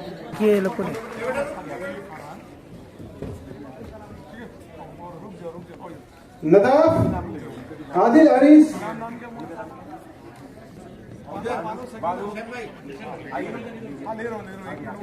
नहीं आया, वो भी रुके। मिसबा चांद पटेल 84.80। है माशाअल्लाह सुभान अल्लाह। एक बार जोरदार ताली बजाएं। ठीक है, यहाँ पे देखो।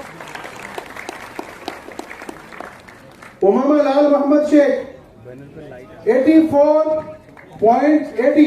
अलविया सुहेल शेख 84.80। 85.85 मार्क्स माशाअल्लाह। तौफीक इरफान मुल्ला 85। सानिया हुसैन सैयद भाई 85.20। अरकान इमरान शेख 5.40। थोड़ा इधर महक सलीम इनामदार यहाँ पे महक सलीम इनामदार 85.40।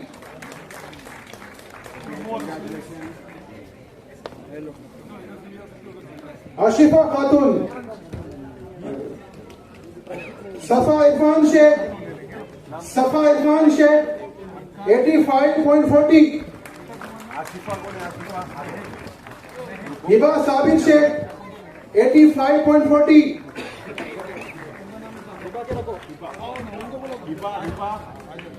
नवेद नवीलाल ले लो उनको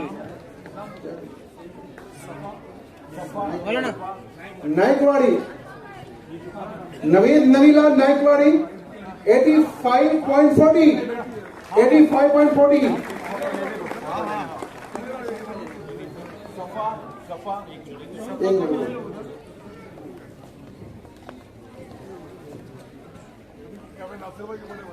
जोहा फरहीन अरशद हुसैन सैयद 85.60, थोड़ा पीछे सर को भाई तुम यहाँ पे मेरे पास 85.60। भाई हम समझ रहे हैं कि लोग सुबह से बैठे हुए खाना नहीं खाए, लेकिन तालियां बजाने में इतनी भी ताकत नहीं लगती। मोहम्मद शब्बीर सैयद, महक शब्बीर सैयद 86.20, अदीबा असलम 86.40, बहुत बहुत मुबारक। तहुरा तो जाना नहीं, और भी बच्चे जो प्रॉपर बच्चे हैं, सारे बच्चों के मार्क्स अच्छे हैं अल्हम्दुलिल्लाह। 40 हमारे दरमियान में इमरान भाई शेख मौजूद है। मैं उम्मत फाउंडेशन की जानिब से आपका इस्तेकबाल करता हूँ। मुनाफ भाई से गुजारिश करता हूँ कि आप गुलदस्ता उठा करके उनका फौरन इस्तेकबाल कर दें। आमिर रमजान शेख 86.40,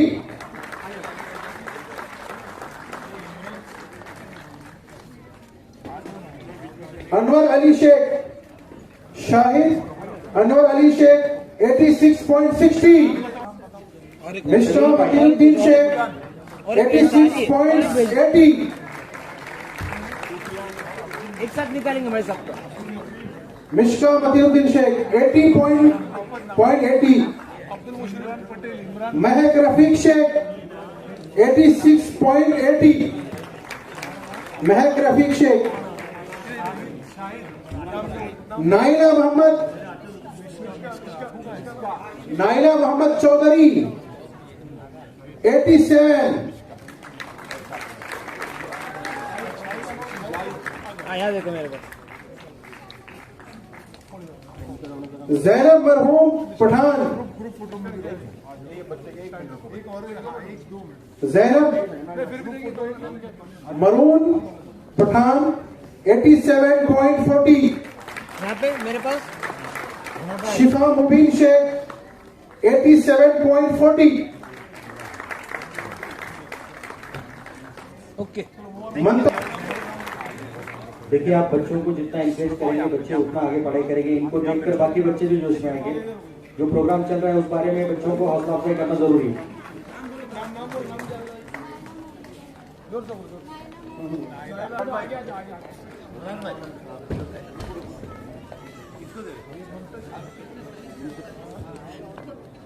तफीरा शहनाज खान 87.60, माशाअल्लाह। तौहीद जावेद शेख 88, जिया रियाज शिकलगर 80, लेंगे सबका एक साथ लेंगे। ले लो। अच्छा ठीक है। महक फातिमा अल्ताफ तीरंदाज 88.20,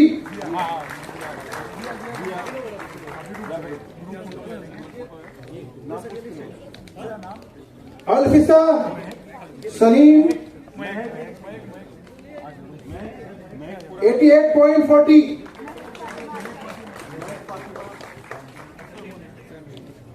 अल्फिसा सलीम रंगून वाले 88.40, रेहान अल्ताफ शिकलगर 88.40, वहां से खड़े रहो आर्ट्स में। ओके। जैद मंसूर मुल्ला 88.6, ताबिश रजा निजामुद्दीन शेख 88.60, चाहत जमीर तंबोली 88.80, मुजम्मिल लियाकत बागवान 88.80, साहिमा इमरान शेख 88.80, शिफा मोहम्मद फिरोज शेख 88.80,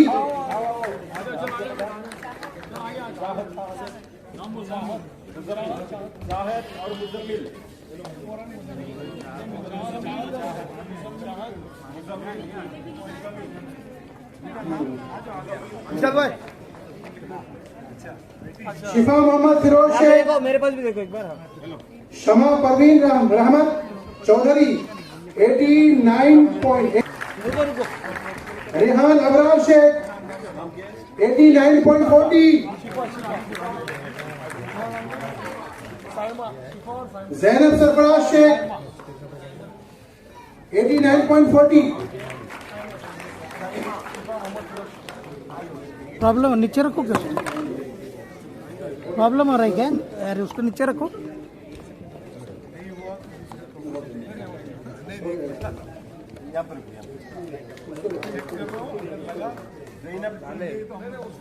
जैनब सरफराज शेख, जैनब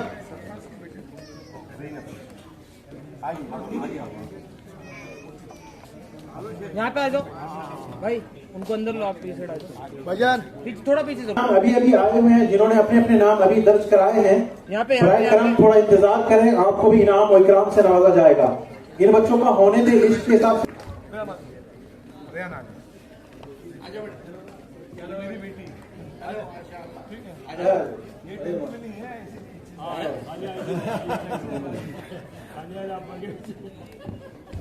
और वहाँ पे रुके माशाल्लाह, अब वो बच्चे जिन्होंने 90 और 90 से ऊपर मार्क्स लेके हैं उनका नाम लिया जाएगा, तो जोरदार तालियां होनी चाहिए। इन बच्चों को उम्मत फाउंडेशन के जानिब से, बिलखुसूस हमारे सदर साहब की जानिब से कुछ नगद कैश भी।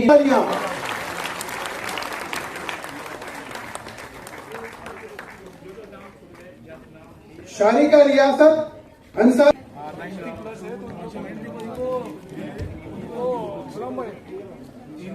भाई कुछ नाम रह गए इसमें। निशा अमर, तो यहाँ पे देखो निशा अमर बोरा, जोरदार तालियां इसके लिए। दीप्ति रानी,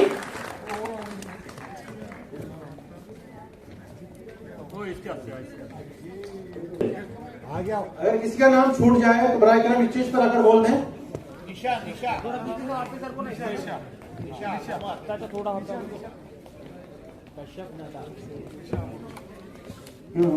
आगे तुम्हारा नाम क्या? कश्यप कश्यप कश्यप कश्यप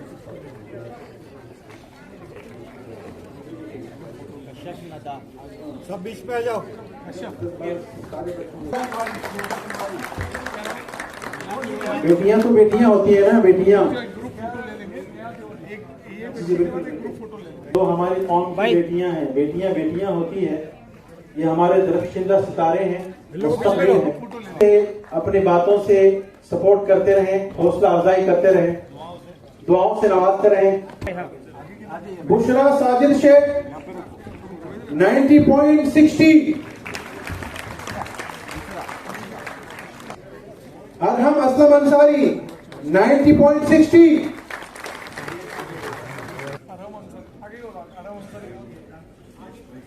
आमिर हमजा, जुबेरिया अमीन शेख 9। आ जाओ भाई, ये हमारे चमकते दमकते सितारे हैं। ये हमारे आ जाओ, आप पे खड़े हो जाओ। सना कौसर कयूम बागवान 92.20,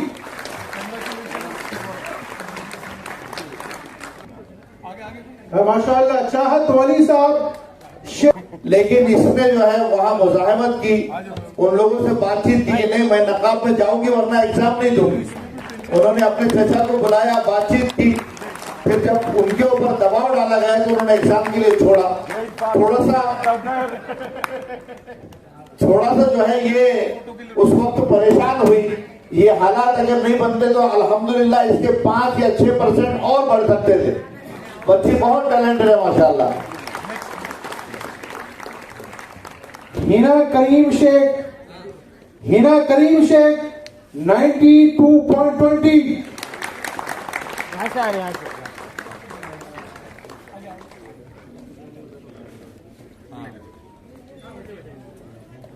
इब्राहिम तजम्मुल हुसैन शेख 93।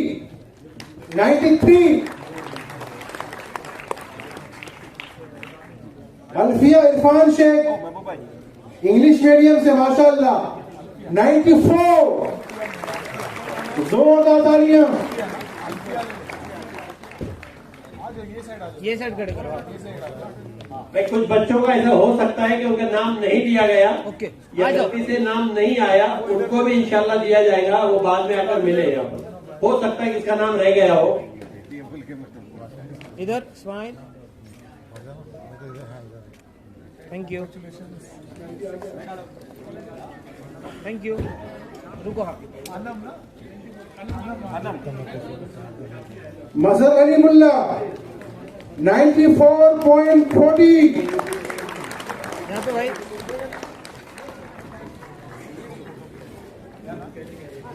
महक जमीर मुलानी 94.50।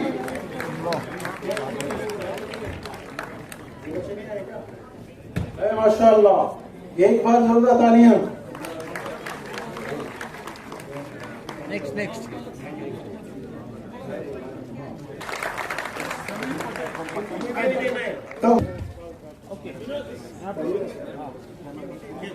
तनीशा आरिफ फुलारी 90.40।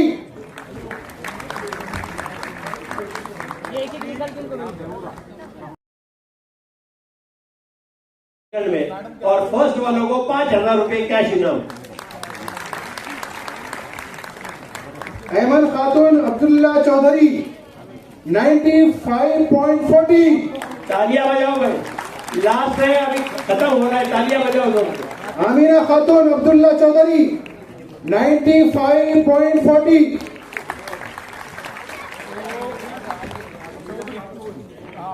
जुबेरिया शफाकत हुसैन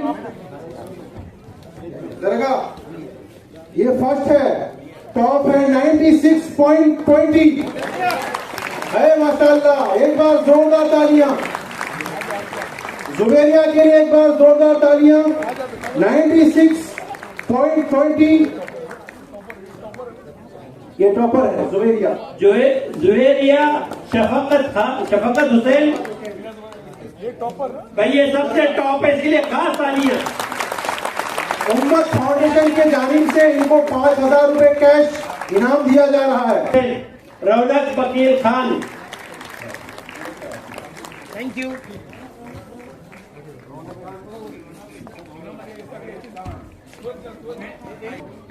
यहाँ पे देखो 10 के कुछ बच्चे जो है इनको दिए जाएंगे इंशाल्लाह। बच्चे भी हैं जिनके यहाँ पर नाम नहीं आए, उनसे गुजारिश है कि वो स्टेज के पीछे जाकर अपने ले लो। यहाँ पे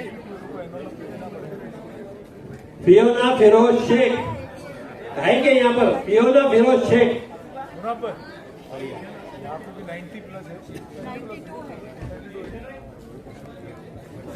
जाना नहीं है अभी, सबका फोटो सेशन भी होगा, उसके बाद जो राष्ट्रगीत होगा सबका एक साथ, उसके बाद जो है जाना है।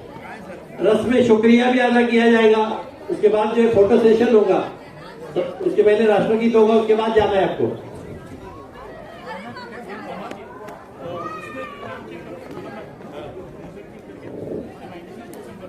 हमारे दरमियान में चिंचवड़ उर्दू स्कूल के प्रिंसिपल जनाब अब्दुल सलाम इनामदार साहब मौजूद हैं।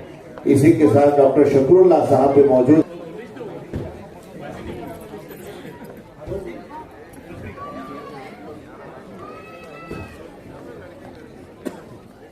गूगल को आपको फोटो निकाल वाहिद कुरैशी भाई आ जाओ अरफात भाई नाम सर जनाब डॉक्टर शकरुल्लाह थैंक यू इस्तेमाल करें भाई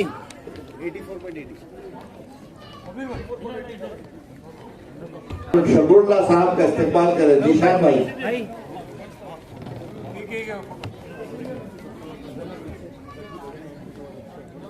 अब मैं वालिदैन पेरेंट्स से मैं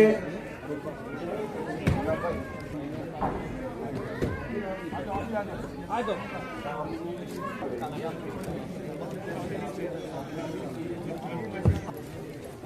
मोहम्मद इमाद इरशाद बागवान लईबा जाफर शेख 89.70 इधर उतरो।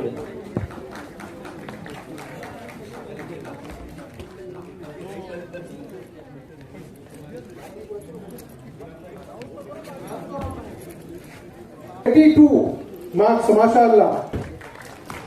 यहाँ पे मेरे पास यहाँ पे देखो सफूरा इरफान काजी 85.70 सफूरा इरफान काजी 85.70 माशाअल्लाह। एक बार जोरदार ताली इस बच्ची के लिए।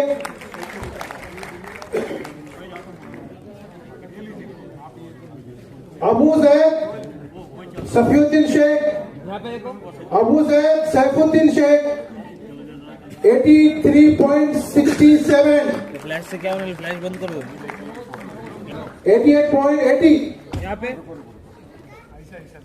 पे देखो भाई यहाँ पे महविश मंजूर शेख 84.50 सानिया 92.67 माशाअल्लाह। जोरदार ताली इस बच्ची के लिए। अहमद फरदीन परवेज 90.70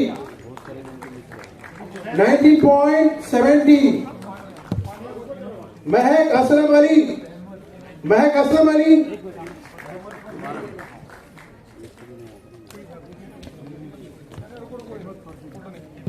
शमामा शकील सैयद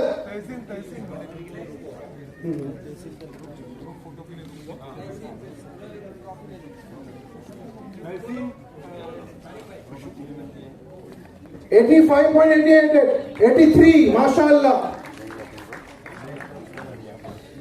में एक बच्चा है 9th में है लेकिन ये राइटर है 2 बुक इनके पब्लिश हो चुके हैं इनके लिए जोरदार तालियां बहुत बड़ी बात है इनका जो इस्तेमाल किया जाए 2 बुक इनके जो पब्लिश हो चुके हैं 9th में सिर्फ ये बहुत बड़ी बात है। अंदर रुको अंदर तुम बाहर यहाँ पे देखो सुफियान अंसारी जोरदार तालियां हो जाए और कौम के लिए इस देश के लिए कुछ करें आमीन या रब्बुल आलमीन।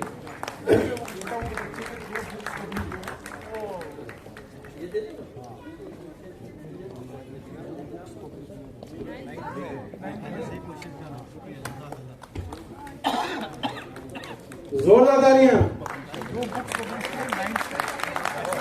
माशाअल्लाह।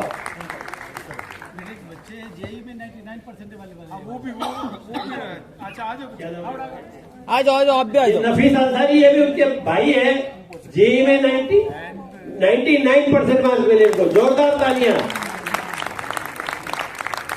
ये स्टार है हमारे राइजिंग स्टार। यहाँ पे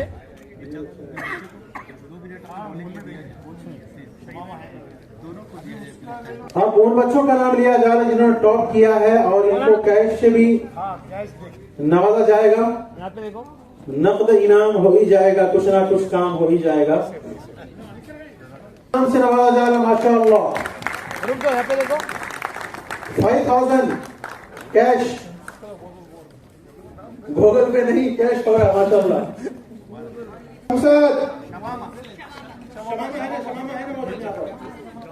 81.50 आयशा तीरंदाज 82.83 माशाअल्लाह। सेकंड है ये सेकंड है। और आयशा मोहम्मद नफीस आलम अंसारी, इनके लिए जोरदार तालियां। 93.20 टॉप है ये मामले में। 5,000 इनाम दिया जा रहा है। 5,000 रुपए इनाम। जेई में भी इनको 99% है। तालियां हो जाए इनके लिए। माशाअल्लाह।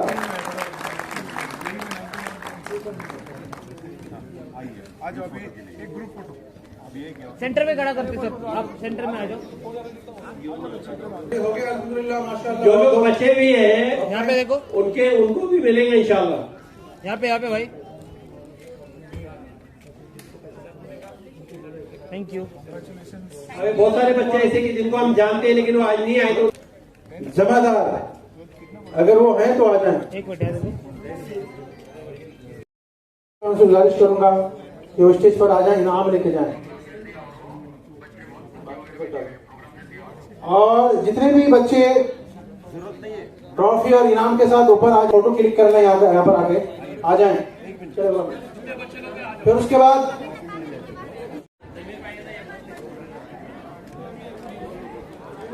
जितने लड़के लोग आ जाओ, सामने आ जाओ, जल्दी आओ। लड़के लोग ज्यादा मेहनत करना। ओके, ये साइड में आ जाइए, बच्चे लोग इधर आओ।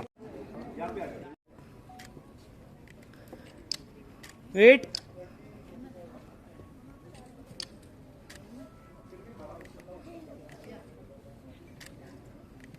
मार चार। रुको। वेट।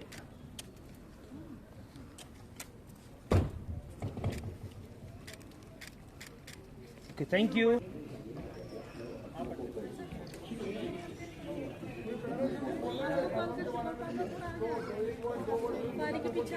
पेरेंट्स जो जमीर तंबोली साहब हैं, मैं उनसे गुजारिश करूंगा कि इस प्रोग्राम के तासुरात रखें। अस्सलाम वालेकुम। अल्लाह की तारीफ के बाद अगर कोई सचमुच अभी तारीफ के कोई काबिल है तो हमारा उम्मत फाउंडेशन है, जिसने इतना बेहतरीन काम किया है। मुझे लगता है कि बहुत सारे कॉन्फ्रेंसों करने के बजाय कॉन्फ्रेंस तो करें, लेकिन उससे बेहतर है अगर कंपेयर करें किसी भी कॉन्फ्रेंस में और इस पर अभी जो प्रोग्राम हुआ इससे, तो मैं इसको नंबर 1 करूंगा कि उम्मत फाउंडेशन जो अभी जो काम किया है अल्हम्दुलिल्लाह काबिल तारीफ। अल्लाह इसको सजा और बदला दे अल्लाह इसका। और इन्होंने जो काम किया है, जो बेसिक नीड है, क्या होता है हर दौर में हर चीज की जरूरत पड़ती है। भूख लगी है तो आपको रोटी चाहिए, आपको कोई दूसरी सामान नहीं चाहिए, सोने की बिस्तर नहीं चाहिए, रोटी चाहिए। अभी हमारे कौम को इल्म की जरूरत है और ये लोग इल्म को आगे बढ़ाने में काम कर रहा है, तो मुझे लगता है बहुत जरूरी चीज है। अभी इल्म के आगे बढ़ाने में कहा गया है कि जो इल्म फर्ज है हम पर, इल्म फर्ज किया गया है और फर्ज को आगे तक सब लोगों तक पहुंचाने में काम कर रहे हैं। इससे बदला और क्या हो सकता है, इससे अच्छा और क्या हो सकता है। अल्लाह इसको खूब कामयाब बनाए। मैं एक बात कहना चाहता हूँ, एक नन्हा सा दीपक जला है अभी, ए हवाओं अभी सनसनाना नहीं। इसके साथ मैं अपनी बात खत्म करता हूँ। बहुत शुक्रिया, अल्लाह खैर करे। और इसीलिए उम्मत फाउंडेशन को बहुत कंटिन्यू रहना चाहिए। एक बार करने से काम नहीं चलेगा, ये कंटिन्यू रहना चाहिए। हम लोग आते और जाते रहेंगे, लेकिन पिछली पीढ़ी जो आए इसको बरकरार रखें इंशाअल्लाह। अस्सलाम वालेकुम। आप भाई याकूब भाई से गुजारिश करूंगा कि वो सबका शुक्रिया अदा करें। शुक्रिया अदा करें। इसके बाद अस्सलाम वालेकुम। और जो बच्चे अच्छे मार्क्स से पास हुए उनको भी मैं मुबारकबाद देता हूँ। असल में उम्मत फाउंडेशन जो हम लोग मिले, ये 10 से 12 साल पहले एक जरूरत के तौर पर मिले हम लोग। उस वक्त माहौल ये था कि कॉरपोरेशन के स्कूल में बच्चे तो थे, हमारे दोस्त हमदुल्ला साहब, उन्होंने भी मदद की, अल्लाह उनको जन्नत नसीब करे। और हम लोगों से कुछ भाइयों ने पैसे जमा करे और तकरीबन 4 से 5 साल तक कॉरपोरेशन के स्कूल के टीचर्स का पगार हम लोगों ने दिए। और इसमें गुलाम भाई का सबसे बड़ा हाथ था। और इसी काम को देखते हुए मैं भी इनके साथ जुड़ गया। और आज ये छोटा सा जो दरख्त था, ये बड़ा पेड़ बनने के कगार पर है। और मैं आप सभी से वादा करता हूं कि उम्मत फाउंडेशन इंशाअल्लाह पिंपरी इंचोड़ के अंदर जैसे पूना कैंपस में एक बड़ी यूनिवर्सिटी है, वैसी यूनिवर्सिटी हम लोग बनेंगे इंशाअल्लाह। उसमें कॉलेज होगा, लड़कियों के लिए कॉलेज होगा। और जो दिल्ली में जो ओखला के अंदर एमपीएससी यूपीएससी के बच्चों को पढ़ाई के लिए जगह दी जाती है, उस तरह से हज बना के हम लोग इंशाल्लाह पिंपरी में करेंगे। और पिंपरी इंचोर के अंदर अगर गवर्नमेंट से जगह नहीं मिलती है, जैसे कि हमने देखा कि ये क्या वो मौलाना नाम लड़का है, अच्छा गुलाम रस्तानी साहब ने जैसे कि अक्कल को हमें तैयार किए, अल्लाह उनको भी जन्नत नसीब करे। अभी पिछले साल उनका इंतकाल हुआ, उस टाइप की हम लोग यूनिवर्सिटी बनाएंगे सर, प्राइवेट में, दुआ करें। और हम लोग भीख मांगने के लिए गवर्नमेंट के नहीं जाएंगे, जो हमारा हक है वो लेंगे, नहीं हुआ तो हम लोग खुद पैसे जमा कर बनाएंगे इंशाअल्लाह। और इसके साथ ही आज का जो प्रोग्राम है,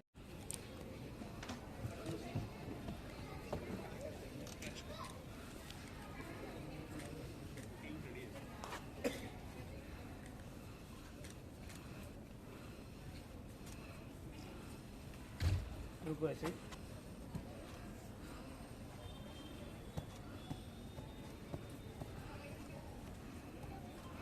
थैंक यू फर्स्ट प्रोग्राम